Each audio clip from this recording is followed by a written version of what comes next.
السلام عليكم ورحمة الله وبركاته. إن الحمد لله نحمده ونستعينه ونستغفره ونعوذ بالله من شرور أنفسنا ومن سيئات أعمالنا. من يهده الله فلا مضل له ومن يضلل فلا هادي له. أشهد أن لا إله إلا الله وحده لا شريك له وأشهد أن محمدا عبده ورسوله. يا أيها الذين آمنوا اتقوا الله حق تقاته ولا تموتن إلا وأنتم مسلمون. يا أيها الناس اتقوا ربكم الذي خلقكم من نفس واحدة وخلق منها زوجها وبث منهما رجالا كثيرا ونساء واتقوا الله الذي تساءلون به والأرحام إن الله كان عليكم رقيبا. يا أيها الذين آمنوا اتقوا الله وقولوا قولا سديدا يصلح لكم أعمالكم ويغفر لكم ذنوبكم ومن يطع الله ورسوله فقد فاز فوزا عظيما. Amma ba'd. Saudara penerbit Al-Ustaz Mahdi Syarudin dan juga Ustaz Syafiq, muslimin muslimat, ikhwati fillah, para pendengar yang dimuliakan Allah sekalian, alhamdulillah, syukur kita kepada Allah Subhanahu wa taala. Kita sudah pun masuki episod mengisahkan tentang nikmat yang diberikan Allah Subhanahu wa taala kepada ahli syurga. Firman Allah Subhanahu wa taala, A'udzu billahi minasyaitonir rajim, ayat ke-40 daripada surah As-Saffat hingga berikutnya. Illa ibadallahil mukhlasin ulaika lahum rizqun ma'lum fawakihu wa hum mukramun fi jannatin na'im ala sururin mutaqabilin yutafu alaihim bika'sin min ma'in bayda'a ladhatin lisyaribin la fiha ghawlun wa la hum 'anha yunzafun wa 'indahum qasiratut tarfi 'ain ka'annahunna baydun maknun. Tetapi hamba-hamba Allah yang dibersihkan dosa mereka itu samad, mereka mendapat rezeki yang tertentu, iaitu buah-buahan. Dan mereka adalah orang-orang yang dimuliakan dalam syurga yang penuh kenikmatan, di atas tahta-tahta kebesaran berhadap-hadapan. Diedarkan kepada mereka gelas yang berisi khamar dari sungai yang mengalir, warnanya putih bersih, sedap rasanya bagi orang yang minum. Tidak ada dalam khamar itu yang memabukkan. Di sisi mereka ada bidadari yang tidak liar pandangannya dan jelita matanya, seakan-akan mereka adalah telur burung unta yang tersimpan dengan baik.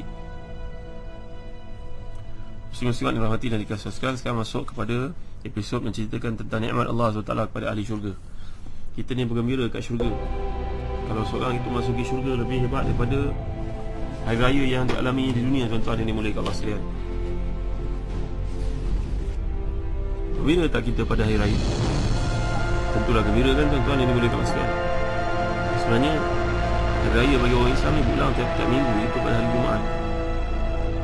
Pada hari ini orang Islam berkumpul menyempurnakan salat fardu Jumaat, berhimpun beramai-ramai untuk mendengar muhasabah daripada khatib yang menyampaikan panduan-panduan untuk kehidupan agar hidup dalam redha Allah Subhanahu wa taala.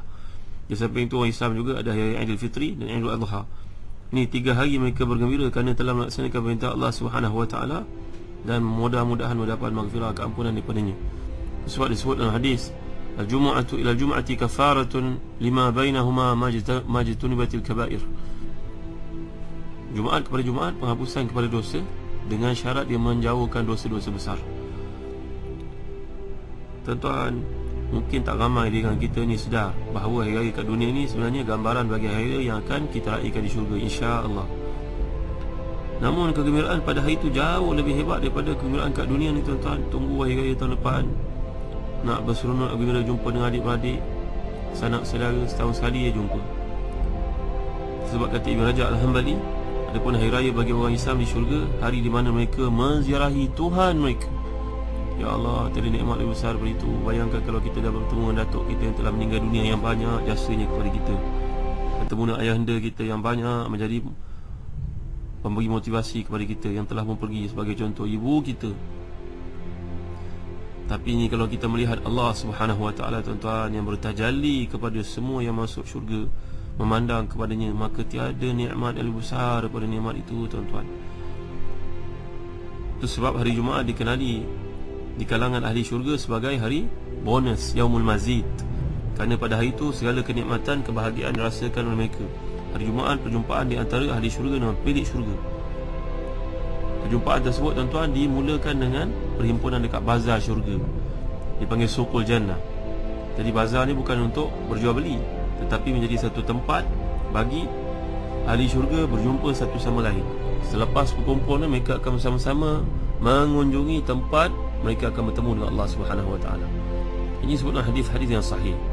Jadi bazar ni adalah tempat perwujudan salat Jumaat yang biasa kita lakukan kat dunia, tapi kat akhirat besok tak ada salat Jumaat. Maka ahli syurga berkumpul dengan pakaian, kenderaan yang sangat mewah pada masa itu.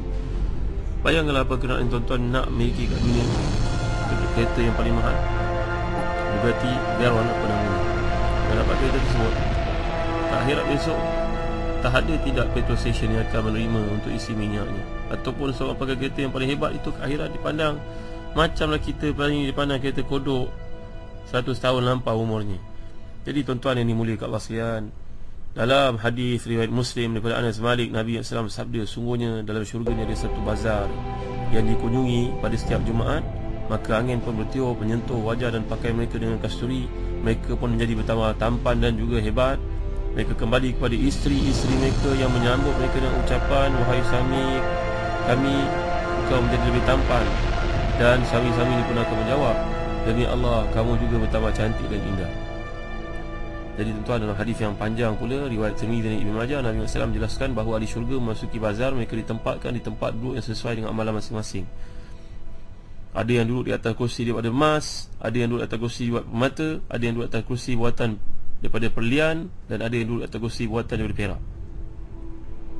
Orang yang paling rendah darjatnya, yang paling kurang amalannya, tapi masuk syurga, syurga yang paling rendah, duduknya di atas lantai yang dibuat daripada kasturi. Lantai pun kasturi, tuan-tuan yang dimuliakan Allah sekalian. Kemudian mereka pun diizinkan untuk menziarahi Allah Subhanahu Wa Taala. Allah pun bertajalli menampakkan zatnya kepada mereka dan berbicaralah kepada mereka satu persatu. Nabi SAW telah bersabda, tak ada seorang pun yang berada dalam majlis tersebut melainkan diajak bicara oleh Allah Subhanahu Wa Taala. Ya Allah, Allah bercakap dengan kita, tuan-tuan, ada tak nikmat lebih besar daripada ini? Kita berada dalam majlis orang kaya, orang besar pun tak semua dapat bercakap dengan individu tersebut. Dia pun tak memiliki apa pun, tuan-tuan.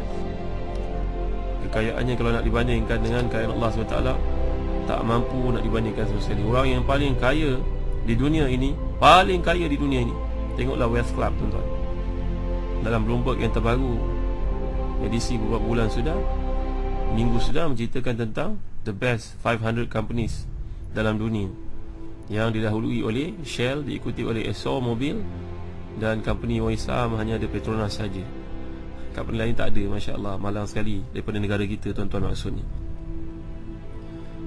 Orang yang paling kaya dalam dunia, bila dibawa ke akhirat, company yang paling kaya ini nilainya dengan orang yang menduduki syurga yang paling rendah 100 kali lebih hebat orang yang ada di syurga yang paling rendah itu. Bayangkan, subhanallah, tabaraka wa ta'ala. Dalam majlis ini, manusia akan bercakap dengan Allah SWT. Ini sebagai yaumul mazid, hari Jumaat, hari yang kelebihan, di mana mereka berhimpun, berjumpa satu sama lain dan berjumpa dengan Allah SWT. Dan jumpa dengan Nabi Musa, ayo jumpa, duduklah dengan dia berhari-hari, berbulan-bulan, minggu, tak ada siapa nak ganggu, nak kata baliklah, dah malam, tak ada, tuan-tuan. Nanti panggilan telefon datang, bila nak balik abang ni, anak-anak tunggu, nak ajak makan malam, tak ada, tuan-tuan dimuliakan Allah sekalian. Tak ada lagi perkara itu. Dunia sudah berakhir, dan akhirat yang datang ini masanya berpanjangan. Sentiasalah orang itu berada dalam nikmat. Tiada, tuan-tuan, batasan langsung pada masa itu. Ibn Khuzaimah pula menjelaskan kitabnya Tauhid daripada Abdullah bin Mas'ud. Beliau ni berkata, segeralah datang salat Jumaat, sehingga Allah SWT menampakkan zatnya pada ahli syurga di atas gunung Kafur yang berwarna putih setiap hari Jumaat. Maka dekatnya mereka itu ditentukan oleh betapa segeranya mereka datang kepada salat Jumaat. Jangan main-main, tuan-tuan. Hari Jumaat kita datang akhir saja, tak apalah, dapat telur saja. Boleh main-main pula dengan hadis Nabi SAW. Boleh main-main dengan Nabi menyatakan, yang pertama dapat unta kan, yang kedua dapat lembu, yang ketiga dapat kambing, yang keempat dapat ayam, yang kelima dapat telur ayam. Bila khatib naik atas mimbar, malaikat telah menutup catatan kebaikan kepada orang yang datang selepas itu. Mereka hanya terlepas setakat kewajipan saja disempurnakan. Jangan main, tuan-tuan. Orang datang sembahyang Jumaat makin dekat dengan khatib, makin dekat dengan Allah di akhirat kelak. Yang digambarkan dalam hadis ini berada di gunung Kafur. Itu saat dalam Majmu' Fatawa dinyatakan oleh Syekhul Islam, perkara yang disebutkan Ibn Mas'ud ini tidak ada yang mengetahuinya melainkan Nabi SAW atau orang yang mendengarnya daripada Nabi SAW. Jelas bahawa Ibn Mas'ud mendengar perkara ini direct daripada Nabi SAW. Tuan-tuan, cerita tentang syurga ni, sebagian ulama pendapat bahawa majlis perjumpaan mingguan ini khas untuk lelaki sahaja. Kaum perempuan tidak ikut serta dalam majlis ini kerana mereka tidak diperintahkan untuk hadir salat Jumaat ketika di dunia. Manakala majlis yang dihadiri oleh lelaki dan perempuan bersama-sama adalah majlis perjumpaan yang diadakan pada hari Aidilfitri dan Aidil-Adha. Sebab pada dua salat ini, setiap perempuan diperintahkan untuk ikut serta dalam salat raya ketika di dunia dahulu. Dalam sebuah hadis yang diriwayatkan oleh Ad-Darqutni dalam kitabnya Ru'yah yang mendukung pandangan ini pada Anas bin Malik, Nabi pernah bersabda yang maksud pada hari kiamat nanti orang-orang beriman melihat Tuhan mereka. Orang yang paling dekat melihatnya adalah orang yang paling rajin datang Jumaat, paling dekat dengan khatib, paling ke hadapan. Dan orang mukminat, golongan perempuan, melihat Allah Subhanahu wa taala pada Aidilfitri dan Aidil-Adha dalam syurga. Kalaulah hadis ini sahih tuan-tuan, maka ia menjadi dalil yang bernas tentang apa yang kita nyatakan ini.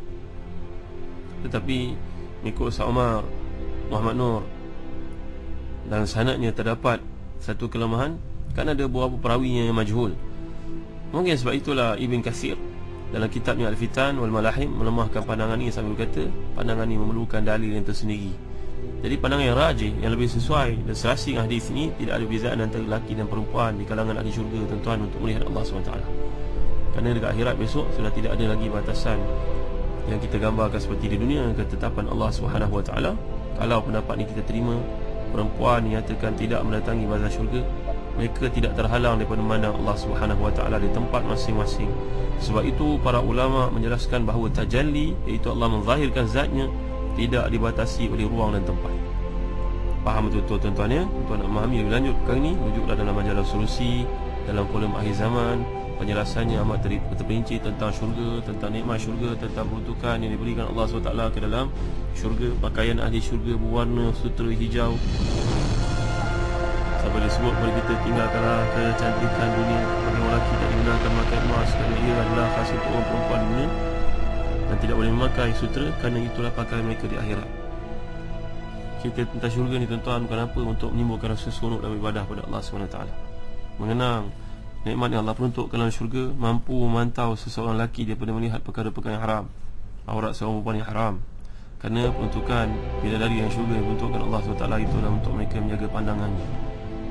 Rumah yang besar yang peruntukkan Allah SWT kepada ahli dunia ini, kita lihat macam mana hebat besar pun, kalaulah kita mengawal diri kita daripada terlibat dengan yang haram, menjadi bersumber yang haram, rasuah dan sebagainya, maka akhirat insya Allah akan gantikan untuk kita sesuatu lebih hebat daripada itu.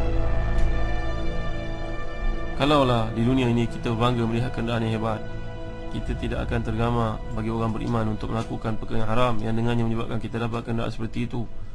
Kerana di syurga kita yakin ada sesuatu yang lebih hebat yang diperuntukkan oleh Allah SWT untuk orang yang beriman. Cerita tentang kenderaan ni tuan-tuan, mendekati raya kurban, kita melihat dalam hadis Nabi SAW menjelaskan, Azimu dhahayakum, Azimu dhahayakum, innaha matayakum. Besarkanlah kurban kamu, binatang kurban yang kamu nak sembelih itu, kerana akhirat besok dia menjadi tunggangan kamu. Maksud apa hadis ni agaknya tuan-tuan ya? Apakah benar disuruh kita untuk memilih lembu yang besar, tujuan ke akhirat besok kita naik lembu ataupun naik kambing?